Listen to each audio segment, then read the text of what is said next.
So I'm Susan Grant, the third of the three Susans, and I'm here to introduce our speaker, Arlie Hochschild. I've got to talk louder, even with a microphone. Oh my God. Okay.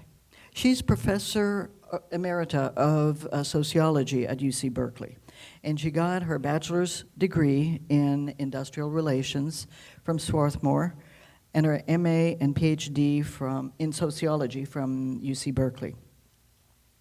Over her career, she has received many honors for her work, and she focuses on how our emotions shape our moral beliefs and our social lives. Her research, interestingly, explores emotional labor, empathy, and how people cope with the pressures of modern life. She studied everyone from child care and elder care workers to internet dating assistants, and even traced the global movement of care workers. So in our politically divided world, Arlie brings a rare and valuable perspective. In her recent work, Stolen Pride, she shows how feelings of emotional and cultural loss, economic, I should say, and cultural loss, can stir very deep, often overlooked emotions. To understand this firsthand, she spent time in the coal country of eastern Kentucky, listening to people whose political views were very different from her own. Having real conversations, building trust, asking questions. After her book was published, the featured people decided to continue the discussion. And 2 weeks ago, they met in Pikeville. Left, right, and center politically to keep talking. And Arlie will talk to us a little bit about that.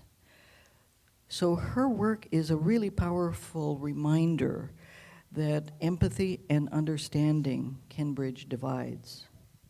And while I was so enthralled by the stories, the life stories of the people in her book, and while my own political perspectives didn't change, I found myself more patient, more curious, and more empathetic toward others. That's why we have her here today, because the skills she models, listening and empathy, are exactly what we need, one step at a time, to heal our divided nation. I give you Arlie Hochschild. That was perfect, I think. So, my name's Peg, and I'm going to be interviewing and giving Arlie a chance to tell her own deep story, really. It's interesting because our theme this year is building bridges, and that is what Arlie's whole life has been about. Her work is building bridges. And those of you who have had a chance to read her work know all those stories, and we'll hear a little bit about them today, but we're going to focus on how to build bridges today. And empathy, and we've talked about these things. I've had the most fun already just talking to Arlie. So we decided that we would start with how Arlie got into this work to begin with. Will you tell us that story, your own deep story? Wonderful. Thank you so much, really. Actually, I just love this community already. Can you hear me okay? Yeah. So thank you for being here and being interested in bridge building. It's not something I thought I was doing until I started doing it. And you ask how I got into this thing. And I've asked myself that question too. Why am I, here in the Louisiana Bayou? Why am I here in Pikeville, Kentucky? Why am I here in India, talking to commercial surrogates? And the best I can guess is that when I was 12 years old, something happened.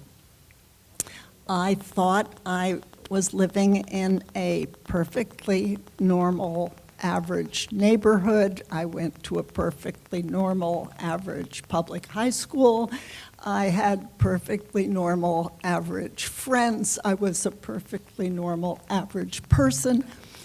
And then my dad had a job that took us abroad. So when I got put on an airplane with them and deposited in Tel Aviv, Israel, and it was extremely hot, and I was put in a Scottish mission school, very strict.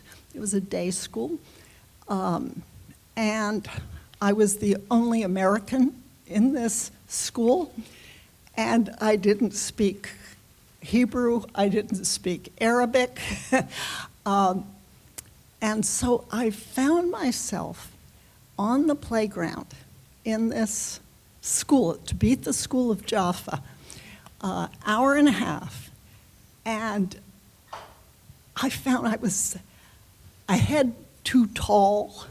I had funny clothes. I had these bizarre kind of, at the time they were perfectly cool back in Bethesda, Maryland, but these Oxford shoes, kind of leather shoes. Everybody else had sandals. That was a sensible thing to have on. And so I didn't speak a word. I just thought, oh God, take me back to my normal average life. But no, and my mother said after that first day, "Oh, how was school, Arlie?" I was speechless, just wept, just couldn't know words. And then she said, "Well, if you still hate to be 3 weeks from now, we'll send you back to Grandma and Grandpa in Boston." I thought, I am stuck as a freak. So every day on this playground, I am the freak. And people are looking at me, curious about me.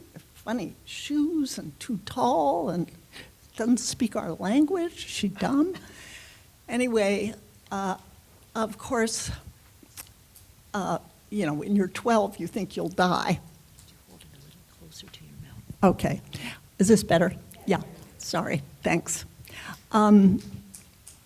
But of course, a week later, I was making fast friends and playing tag and playing Machanim. It was a game they have. And the worst thing in the world at 12 turned out to be the best thing in the world for me. It taught me, it gave me an outsider's eye.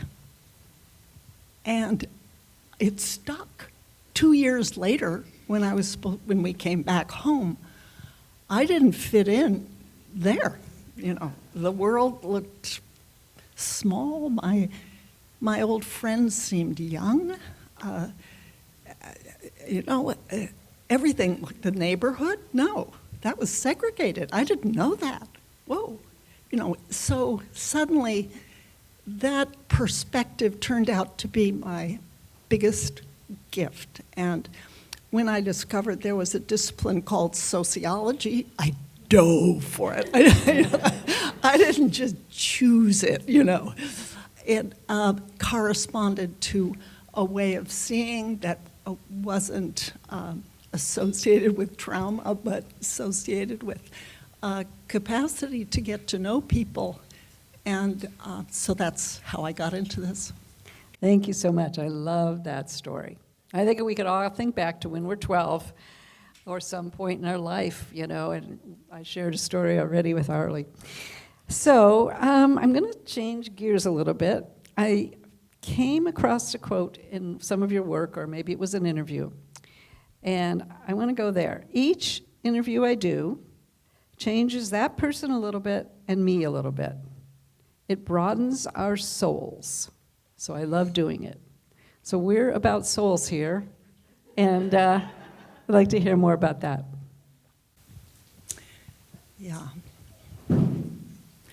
Let me first say that when I go out in, quote, the field, I do an emotional preparation that later has carried itself into my real life, my whole life. But the emotional preparation is this. I'm actually quite a judgmental person. I think I sort of have very firm ideas about what would be a better world.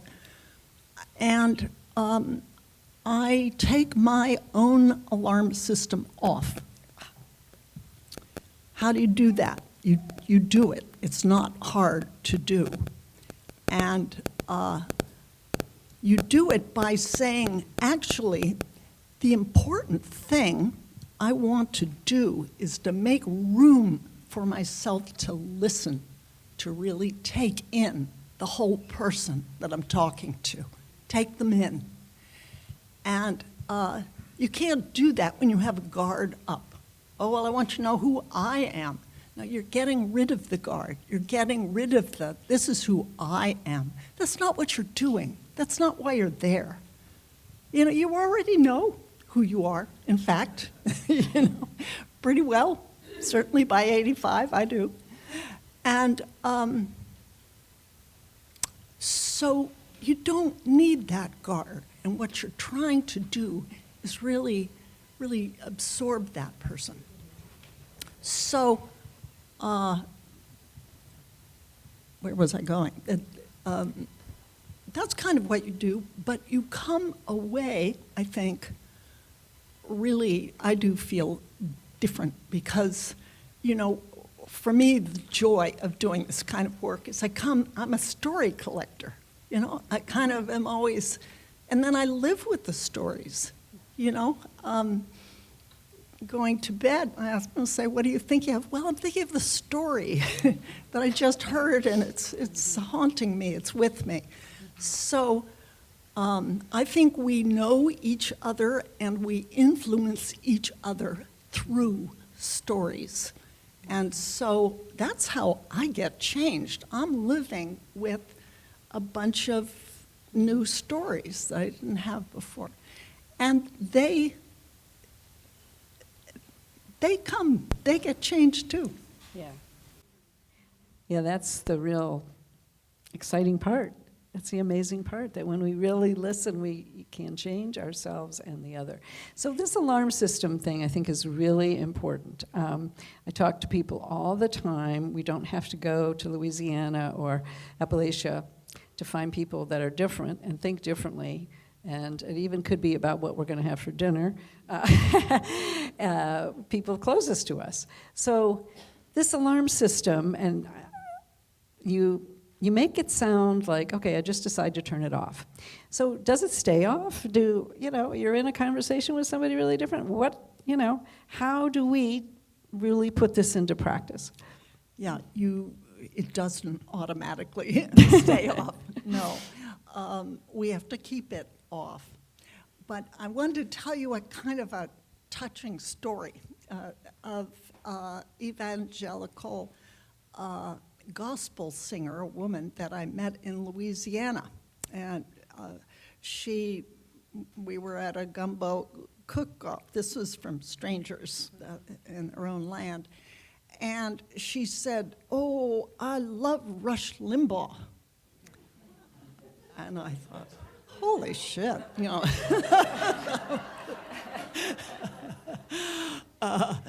To myself. And then here's the emotional labor that goes into doing this listening work, this bridge building work. It's work. We don't know it automatically. It's a discipline. It's like playing the violin. You have to get good at it. And then you're happy that you can play. But this woman, so I snapped to it and said, "Oh, I'd like to have sweet teas with you. Have any time this week?" "Yeah, tomorrow, let's meet." So we do. And on the checklist of beliefs, we could not be more fundamentally different. Anyway, we sit down, and she's very friendly and very nice. And she said, well, you want to know why I love Rush Limbaugh? And yeah. And then she said, it's because he hates feminazis. I thought, has she Googled me about the second ship?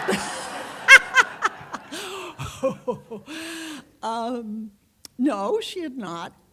But she saw my face, and well, so what is a feminazi? Oh, well, it's someone who asks that doors are open, or doesn't want a man to open the door for. Okay, and what's the Nazi about that? Well, you know, they're so sure of themselves, and they want careers. They want to put themselves first. They're selfish, so they're selfish. Okay, so I'm listening, and then she goes on to environmental wackos. Hope she doesn't know what my son is doing. And so it went on, and then she said, I know you've told me you don't share my beliefs. Is it hard for you to listen to me? I thought, wow, yeah, that's what I thought. She's looking at me. Okay. I said, it's not hard at all. I have my alarm system off. And I'm not here to tell you about me. I'm here to learn about you. And I'm grateful that you are sharing your experiences and beliefs with me. And I thank you for that. And she said back, I know what you do. I do that myself. With my parishioners, she was the wife of the minister. If they're fussing, I put myself aside and listen to them. I do that with my kids. And then we had that in common and took it from there. Thank you. That's a great story. You kind of met your match in a sense. Someone, that understood exactly what you were doing and helped you participate with it. Yeah. That's a great story. Thank you. So let me think here how I want to follow up with that. Let me just maybe go ahead. One follow-up, too. Uh-huh. I think from my own experience, we often, and certainly with strangers, have the impulse to say, here's who I am, It's a natural thing, I think. Don't, get me wrong, get me right. And so it's not terrible that we want to hold on to our beliefs and define ourselves through them. That's not a terrible thing. It's just not appropriate to the moment of listening. Mm-hmm. And if you have a sensitive person on the other side, they'll see what you're doing, and like this woman questioned you about it. Mm-hmm. Yeah. So it kind of makes me think about stereotypes. And we talked a little bit about this. You've talked about this in some of your other work about, in Appalachia, everybody thinks we're just hillbillies. They write us off. And you often counter with how people stereotype Berkeley. You're from Berkeley. There's a great story in Strangers, and where Arlie is in Louisiana, and she's sitting around with some people, and they're like, you're from Berkeley? You're so nice. We are not nice, clearly. So. Yeah. How I often introduce, how I get going with someone is often I'm trying to break down differences and separations, and they do feel, both in the Deep South and in Appalachia, I found, a little diffident. You can, oh, well, you may be looking down on me. You may be here because you're interested in my poverty and my, so there's that you have to be aware of. And what do I do with that? I will say, for example, one person say, well, people stereotype us. I said, yeah, I know. Oh, I see a little friend over here.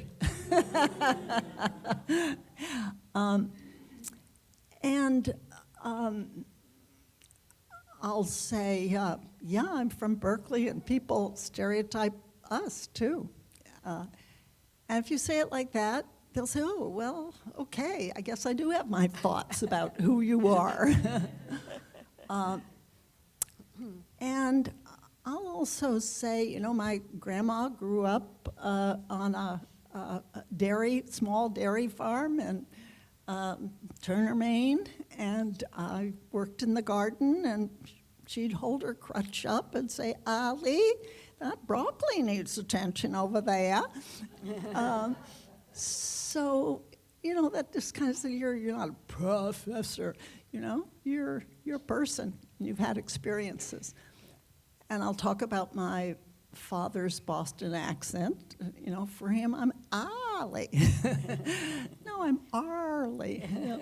So the accent thing, actually, they have a lot of feeling about their accent. They feel defined. It's like skin color. And they talk about trying to pass and then get ridiculed for having not enough of an Appalachian accent. And, you know, are you leaving? And people that go to Cincinnati for good factory jobs and then come back and they're talking a little different, they have to get their accent back because it's taken. Are you ashamed of talking like we do? I had no idea how fraught. It's a fraught issue, just your accent. And so this is what you learn when, you know, you got yourself out of the way, and that's the experience you're learning about.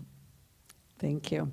I want to, you started that, those comments with how I get started, you know. So I think many of us here, when we were talking about questions, people were saying like, you know, maybe I should put a rubber band on my wrist and snap it to remind myself. I'm not supposed to say that. I'm not supposed to, you know, but practical. How do we get practical about, you know, and I'm thinking of like sentence starters. I remember someone giving me one as a parent to talk to my kids about trying to get them to do their chores. You know, how do you say it? And those kinds of things that you could give us some practical, actual tools to put in our pocket and try later. I love the idea about the rubber band. I'll have to use that. I don't do that. I think something happens after a while. When you realize if it gets going well, and it takes more time with some than with others, that you realize the first story you're hearing from them is likely to be a pride story. You know, people don't think of it that way, but that's kind of, well, I worked really hard, and, you know, it was hard, we lost the job, but, you know, getting up at 6 in the morning. And so it becomes important to receive that story. So you're not looking at what your next question is. You know, you're sinking into the story and receiving it. So that's its own thing. It's not asking question, it's receiving the answer, the full answer. And even if you give a little, wow, or uh-huh, a little, and lift more of the story out. And it's only later that I realized, well, these are pride stories, that the telling you, please see me, is what it really is, amounts to. And then I do it too, you know. So that is what active listening is. As you are listening, you're forgetting yourself. What is my next question? That's thinking of myself. Don't think about that. And once you finish that question, you say, okay, now I've got to see what my next question is. So we know this intuitively. We do this we're human beings. This isn't foreign territory, but you're just doing a familiar thing in a more careful way. And then it's so rewarding, I find, that even when a person tells you things that really feel you're in another world, you're with that person. For example, I interviewed an evangelical minister in Elkhorn, Kentucky, who was telling me about QAnon. And in my own brain, I was saying, oh my God, all right, let's go. And then, but as I'm listening, he's got his Bible right there. We're in a public park, but he's brought it with him. And he's touching it. And he'll say, I'm speaking from the Bible, or now I'm not speaking from the Bible. And so I'm noticing that. And then he's saying, I'm noticing he's a gentle person. And he said, I've just returned from 3 special forces in Iraq. And I thought, well, wait a minute, okay, maybe he's had a breakdown. Maybe he's been traumatized, this guy. So I'm thinking like that. I'm not just listening to the words and, oh, I'm from Berkeley. No. You're talking to someone who's had an experience and now is QAnon, and he's paranoid. He's just not sure that this world. And I learn a lot about what loss does. And it creates a fear of further loss. And his world was just melting. It felt like it was melting. We need to know about that, about that's fear. So this isn't pride, shame. This is fear of falling down and needing something sturdy, something really that's not going to fall and going to hold us up. And then as he was talking, he said, actually, I gave up QAnon when they talked about lizard people. That was too much. But I thought, I'm talking to a man who is coming out of a kind of a mental illness. That is honestly what I thought. And I would be mentally ill up to 3, sessions in special forces and being. So I noticed something about how he spoke. I said, well, what do you think about this man who was Garcia, who was apprehended and who was undocumented worker, but and he's now been extradition. He's now in El Salvadorian prison. At the time we were speaking, he was. And it's so interesting the way he answered. He said, well, the man is a criminal. So he's taking his information from Fox News or X, right? But now he has a family and he's trying to get training for a job to support his family, and we're not the worst thing we ever did, and he should continue with his family. So he was kind of giving a right-wing factual world, but a kind of left, more progressive answer to that. In other words, his emotional response to what he considered facts seemed to me much like my own. And so getting that close up to him, I could take apart the different pieces of his worldview in a way that I wouldn't if I had my guard up and I was, not doing that. Lovely man, Yeah. Really cool man. That's a wonderful story, because you allowed him to be all of himself. He didn't have to be this wall of he's a criminal. You gave him room to expand. I love that. Beautiful. So you wanted to talk about empathy, and I think you've given us some examples of it, but tell us what else? There are people that don't like what I do. And I am interested in them too.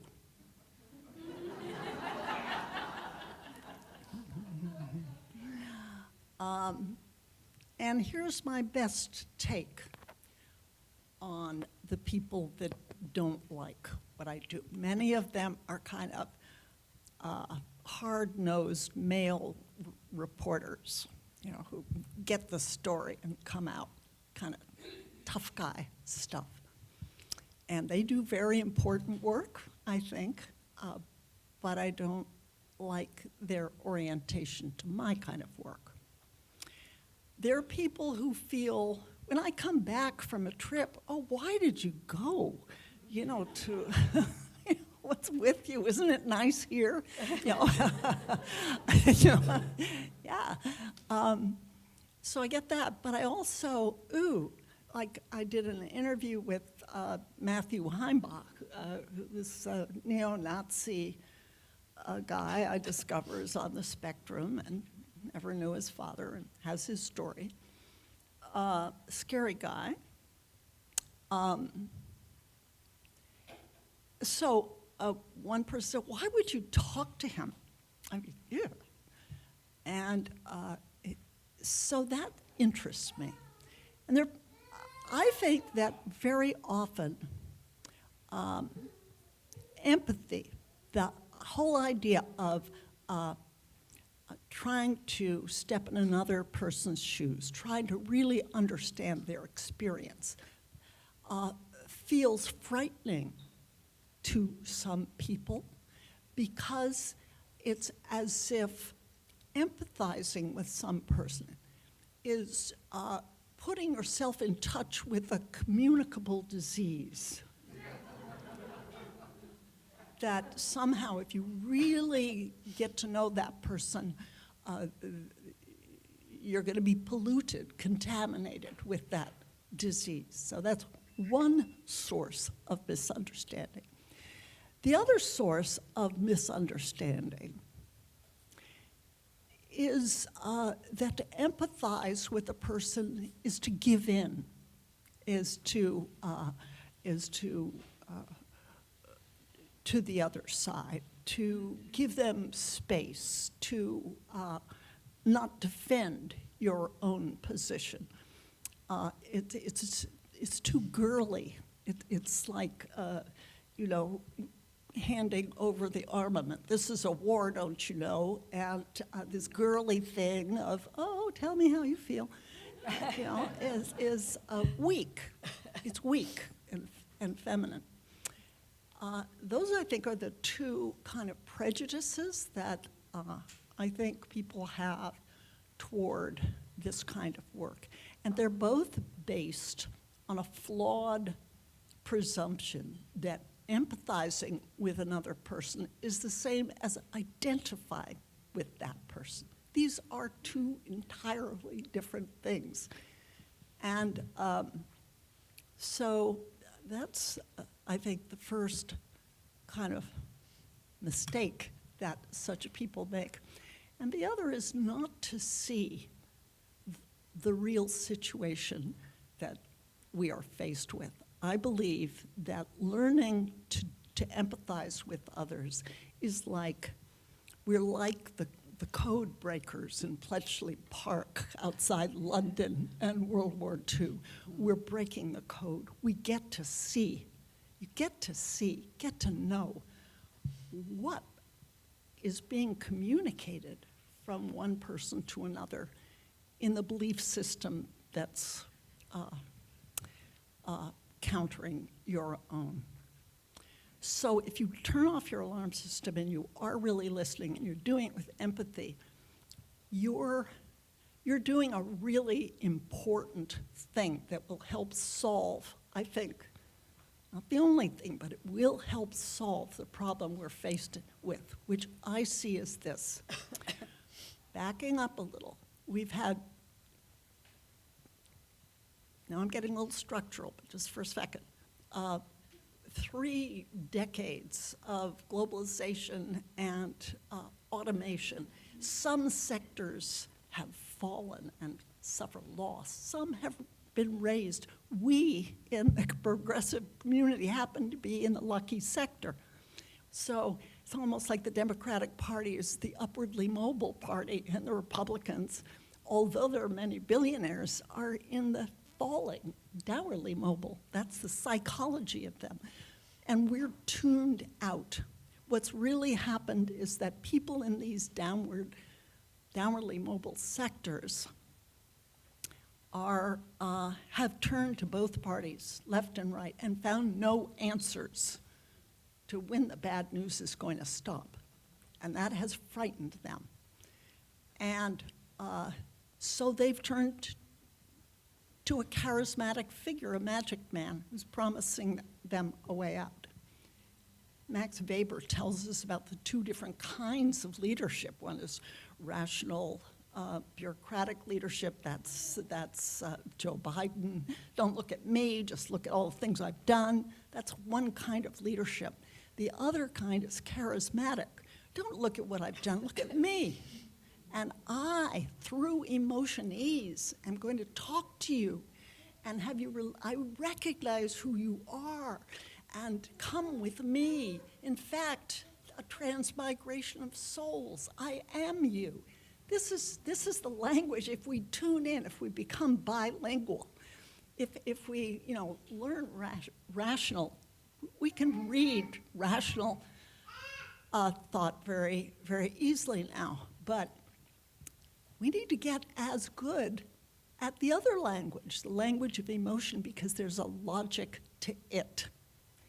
And if I were to put in a nutshell the message that the Democratic half of America is not listening to because it's not trusting empathy and not reading emotion, it is this, that Donald Trump has been speaking over our heads in emotion ease and putting people through a 4-moment anti-shaming ritual.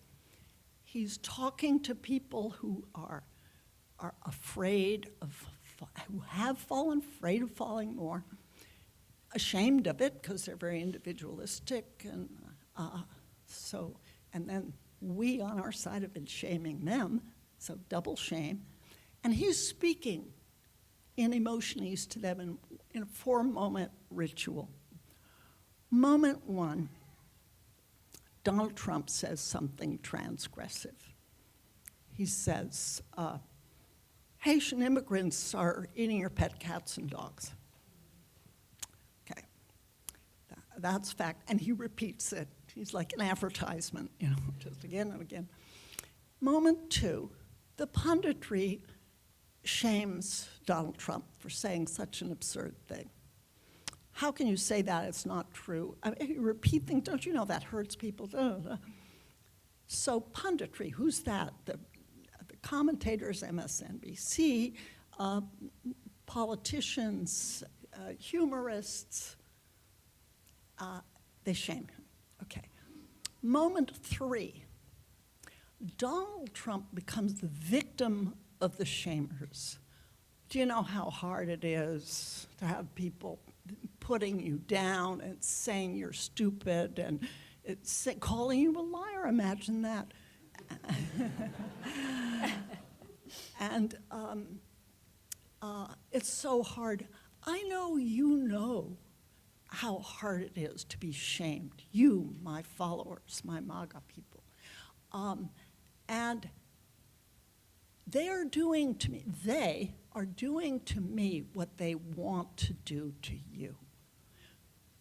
So I am your proxy in this tough world, and I'm taking on your shame, like Christ. I'll take on your shame. It's on me. Do you know how hard this is? You know, and they've been indicting me, and so that's moment 3. Moment 4, very unlike Christ. So now I'm in power and retribution on the shamers. It is a narrative of stolen pride.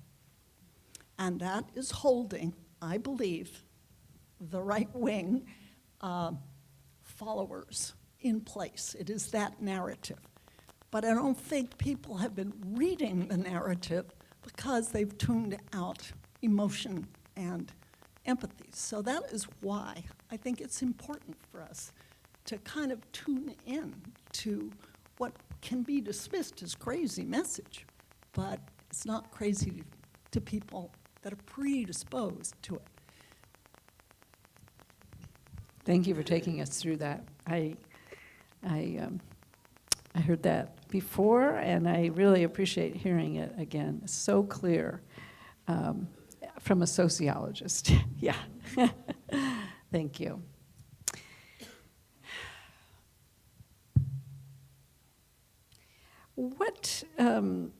There's 2 more things. There's one more thing I want to get to, and I think we'll have time, but I want to, given that you've just set that stage, and given that we're here, maybe we're all going to go off and turn off our alarm systems and give it a try, and get down a little path, this little piece and this little, try it again.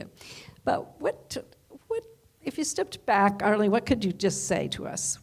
Given the times we're in, I know people who are deeply depressed, and really discouraged. They just don't I can't hold on to hope. And what can you say in these times, given those 4 moments, to us?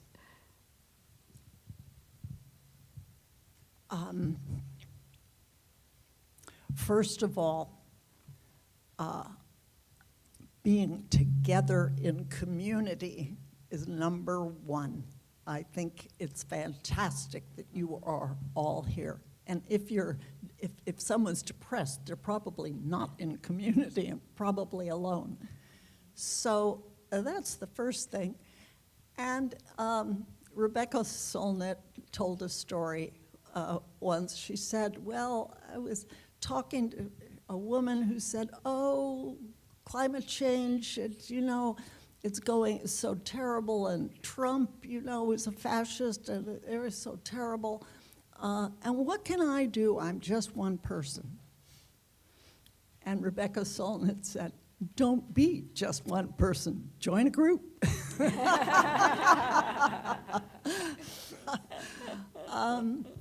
So that's, I guess, the first thing. And then there are a lot of doable things. I think there's a lot of reason to try and build bridges. And this is a project that we could all participate in.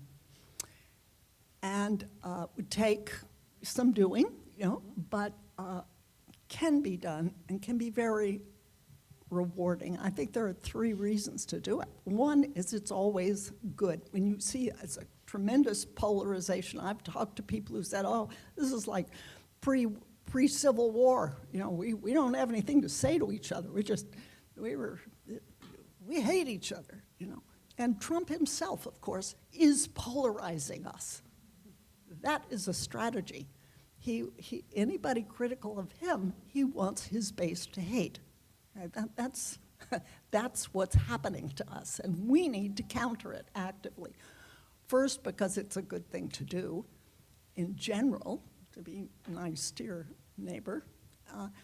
And second, because we're fixing something broke.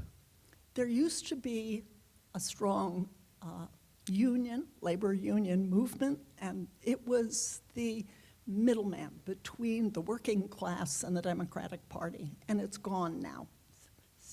It was 9%, now I think it's down to 7% of private sector workers are unionized. They were broken by offshoring, and that, I think, killed much of the union activism.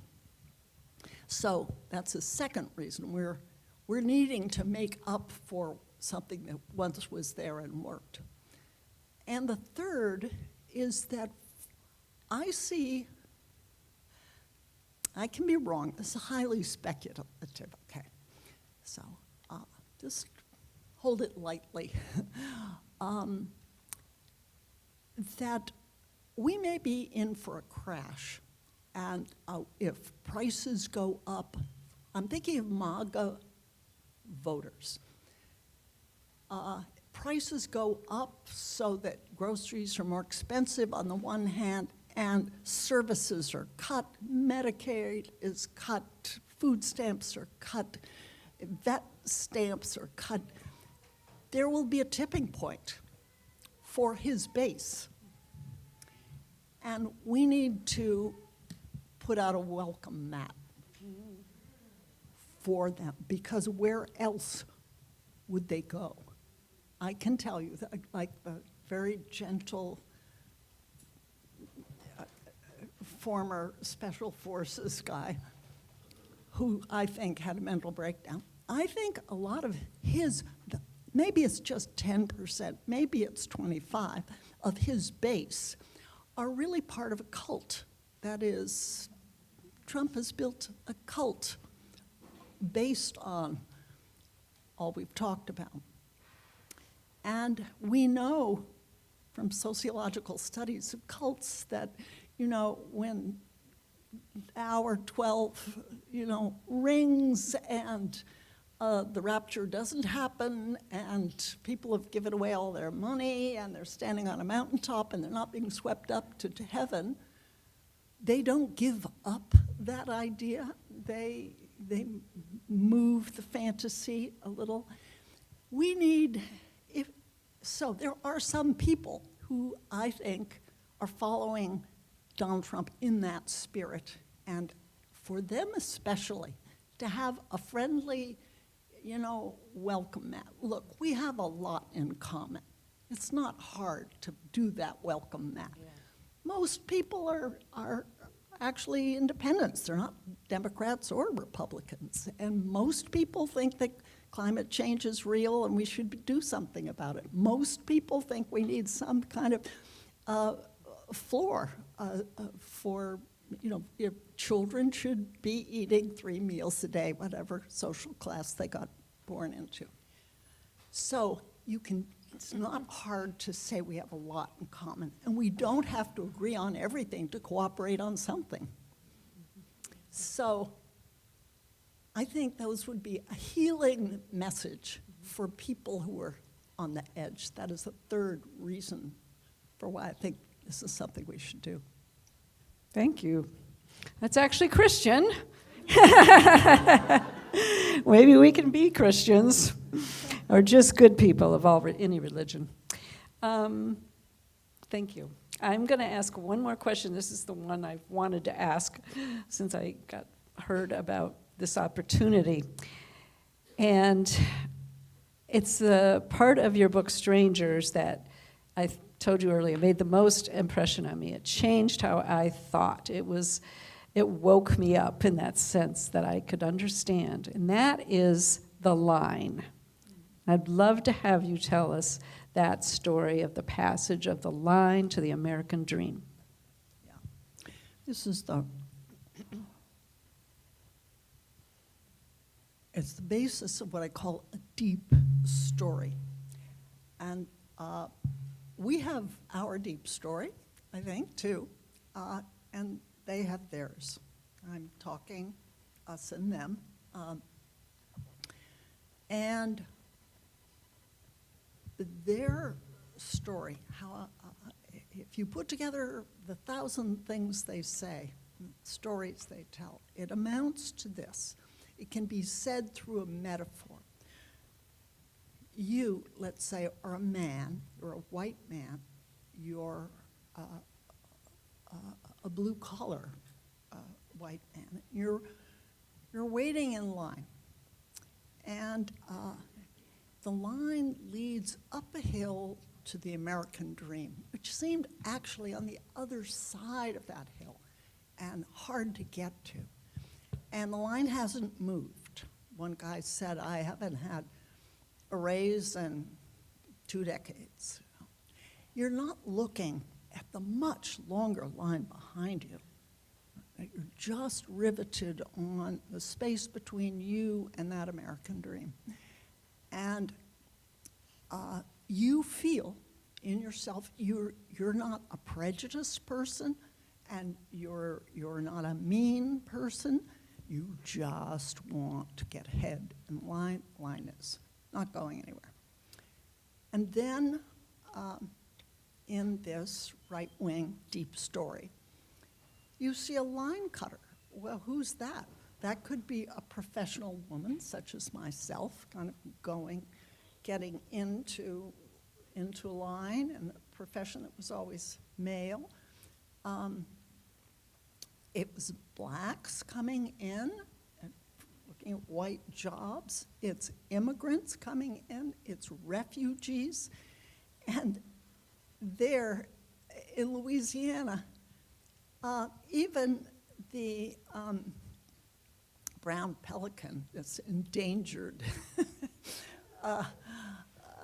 poor bird that's been contaminated by all the oil contamination, and has actually, it became extinct. So the left wing has been resuscitating, this extinct bird, and even it's getting in line ahead of me, says the man.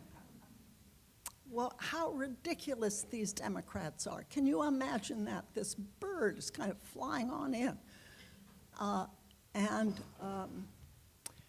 Then, in another moment, someone sees Barack Obama waving to the line cutters. Oh, you're for the blacks, you're for the women, you're for the environment, and you're pushing me back. Oh, well, maybe you're not my president, or you don't care about me. I'm invisible to you. And finally, the final moment of the right-wing deep story, someone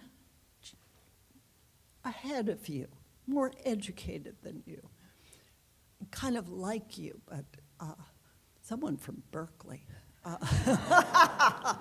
is saying, you stupid, ill-educated redneck. And that's the final insult. I'm out. That's it. I've had it. Now, give me a magic map. That's it. That is their, I believe, deep story. I went back to the people. I made this story up based on what I was hearing. And then I went back to, what do you think? How does it, oh, you read my mind.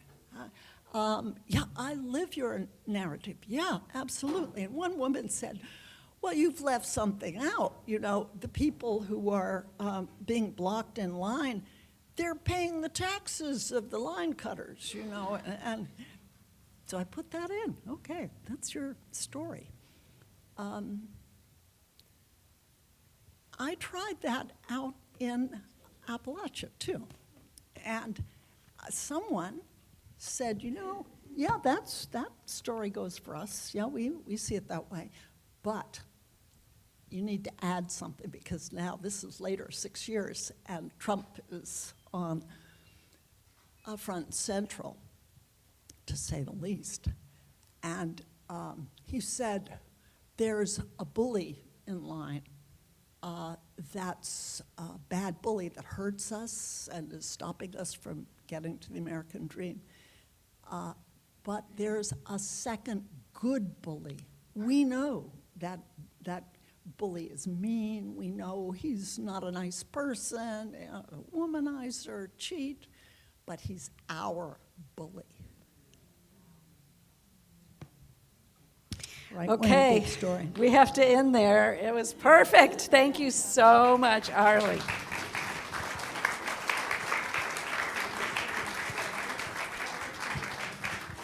Yes, thank you so much, Peg, for leading us in that conversation, and Arlie for being with us today.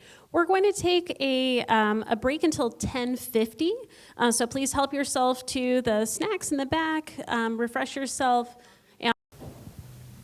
You said you had been there recently, so give us the update.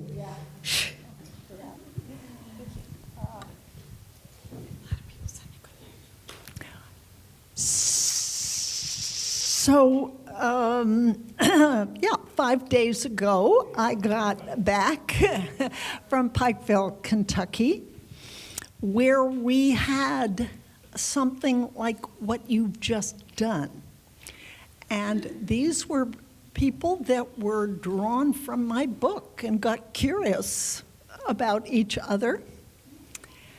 They'd read the book, and one person had gone around taking photographs for publicity, and that person was both in the book and got to know people. So we met in the inner office of the mayor of Coal Run.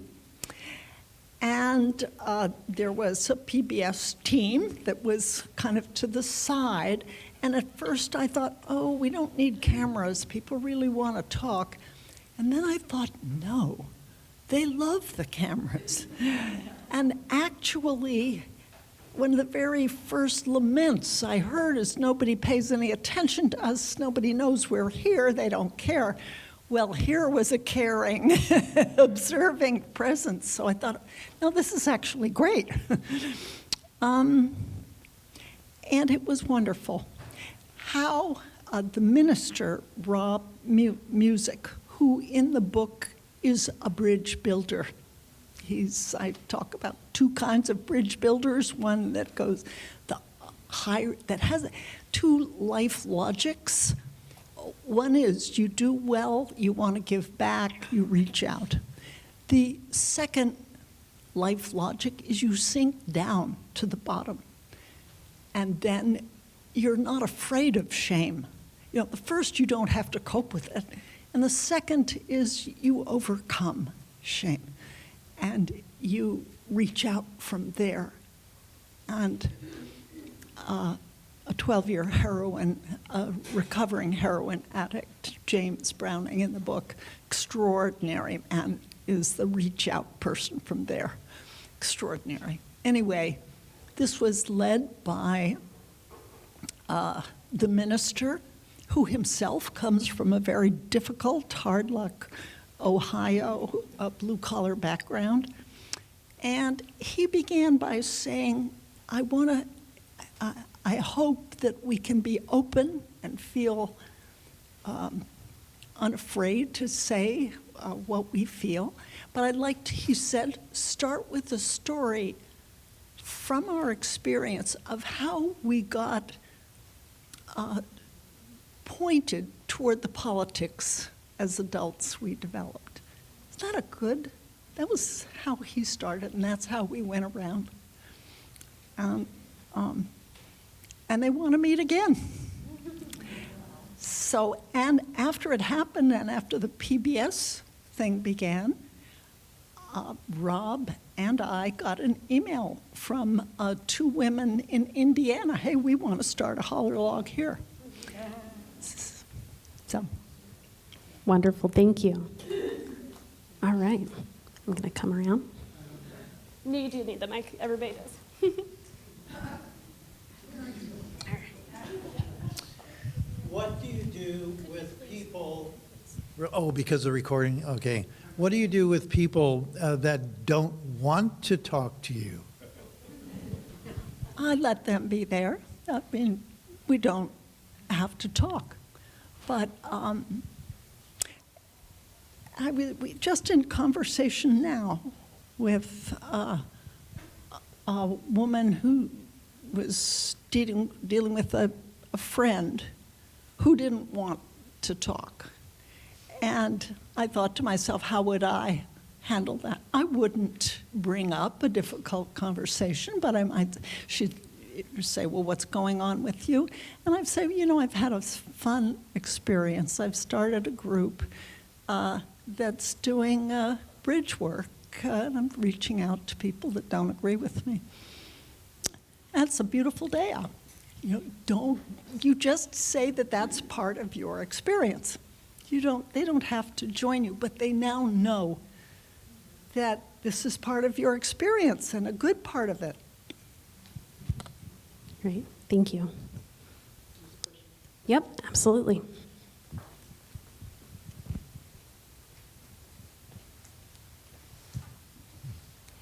Thank you. One of the things that came through very clearly in our group discussion was the different dynamics and the different stakes when you are having these discussions with people with whom you already have an ongoing relationship. You know, friends, family, co-workers, people in your parish.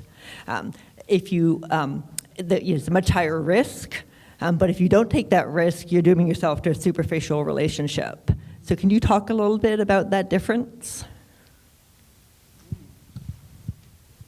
So you're looking at the difference between people you really care about that feel high risk, right? Is that right?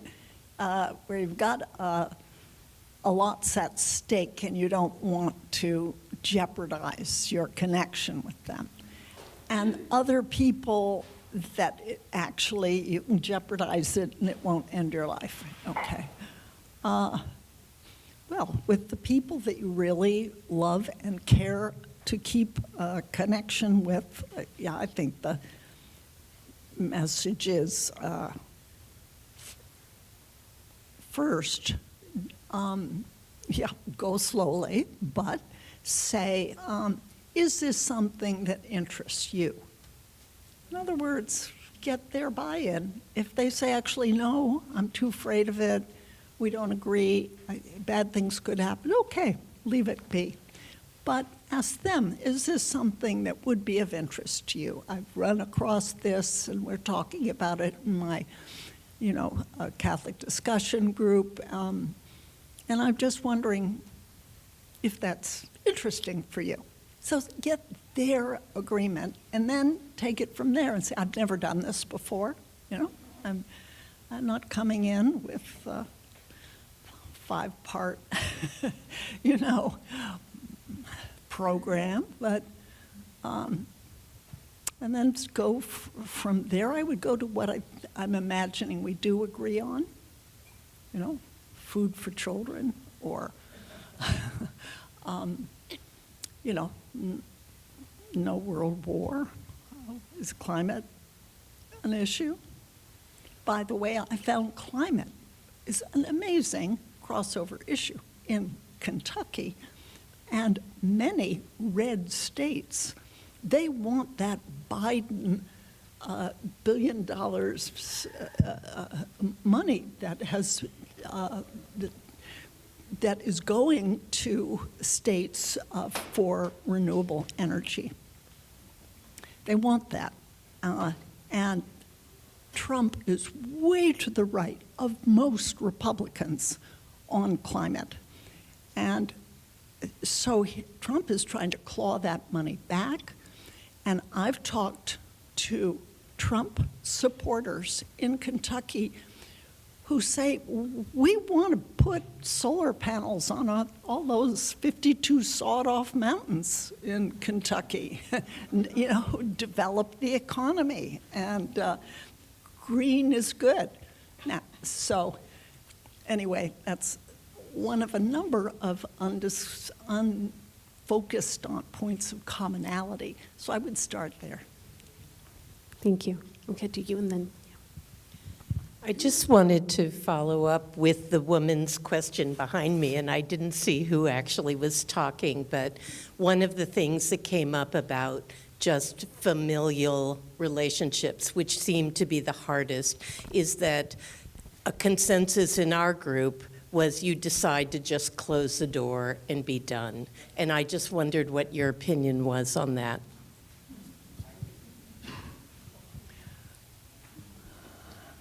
That's a great question. There's so many closed doors.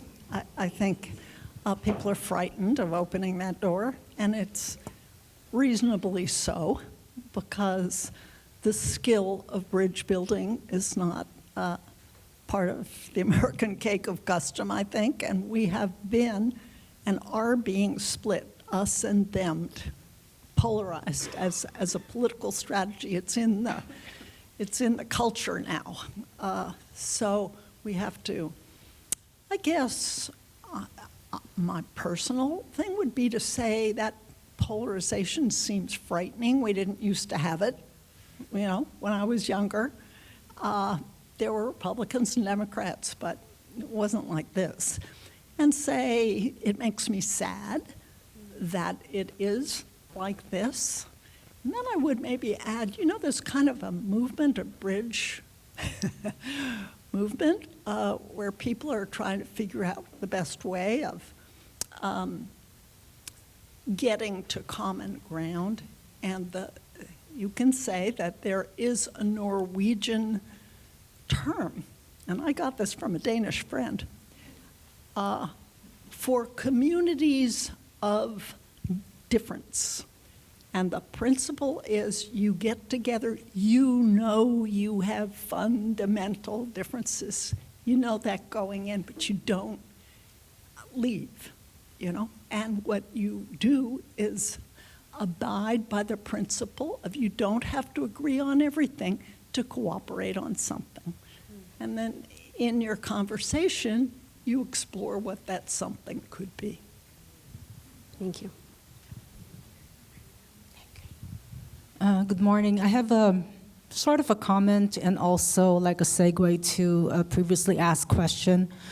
I'm with the Racial Equity Committee in my organization, and I'm also an active listening minister, trained with the First Presbyterian Church.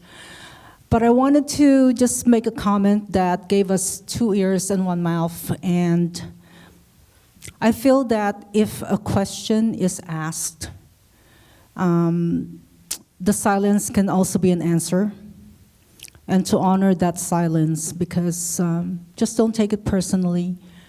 Some people are not ready to engage, and some people are not ready to contribute. But their silence speaks as well, and when you ask a question, just listen to the answers, including those words that are unsaid. Thank you. Sounds very wise. This question may sound far afield, but I'll ask it anyway. What is your opinion about how AI might fit into this conversation? On one hand, you can look at it as being a place that is going to be common ground in a way that the news is not, because you would hope maybe that at least some of the AI that you get on Google or whatever is going to come up with the same answers. Yet on the same time, it takes away some of the things you were talking about in terms of engagement, in terms of emotionality, and things like that. So I know it's kind of a big general question, but if you can address it in any kind of way.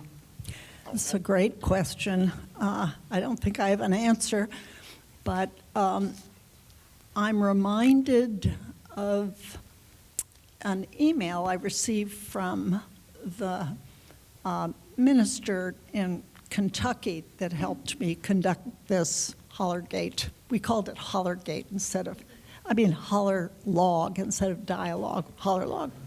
So,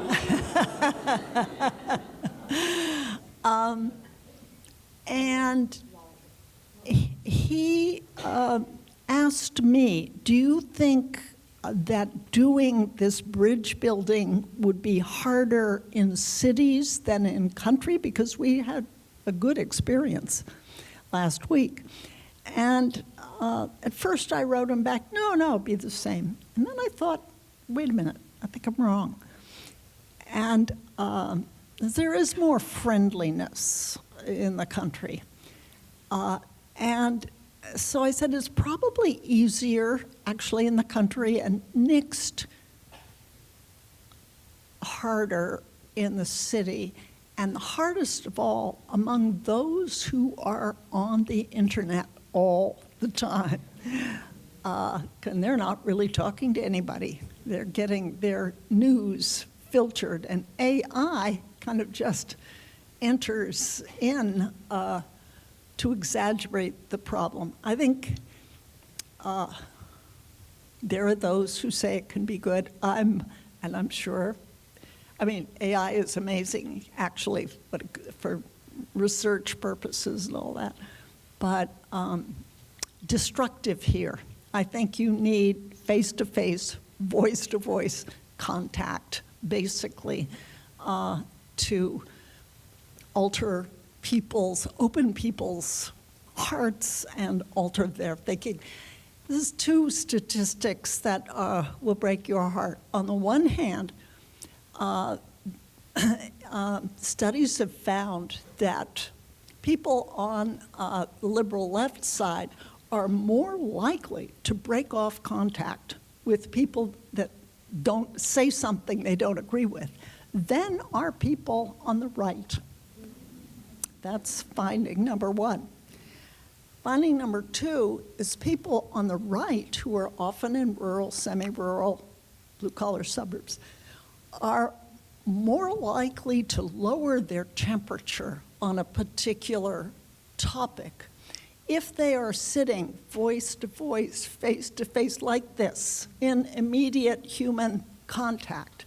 That makes a big difference to them. That it doesn't to liberals who are in urban settings and on their computer. So the very thing the right wing needs, the left is bad at doing. So we need to get to work. All right, we have time for one more comment or question. You'll be our closer. Thank you. Arlie, I was wondering if you think that churches could, or other religious groups could have a role right now in bridge building. I know churches have been part of the polarization, part of the sorting, but could they also be spaces for bridge building? I'm thinking particularly of what you've said about shame and listening and maybe even humility. Are the resources that we have that we should be using? Oh, that's a great question. I think this is kind of a perfect example of the power and of the possibility of people of faith who, whether it's expressed in the church or just to the side of the church or far away from the church, is an excellent place to start. And I know there is some work. There is something called the Bridge Alliance. You may know about it. It's kind of a overall organization that holding ground for a lot of civic startups with names like Hi from the Other Side, Living Room Conversations. And now we're adding Holler Log. Yeah, it's being tried, but I think religious groups is actually one of the very most fruitful, best places to start, because there's a heart opening, I think, that goes on in so many different ways when people come to church. Yeah. One thing that came up when I started a conversation with some folks here was, I don't even know if I know my own deep story. How do I know my own deep story? Wow. I think everybody should get back in circles.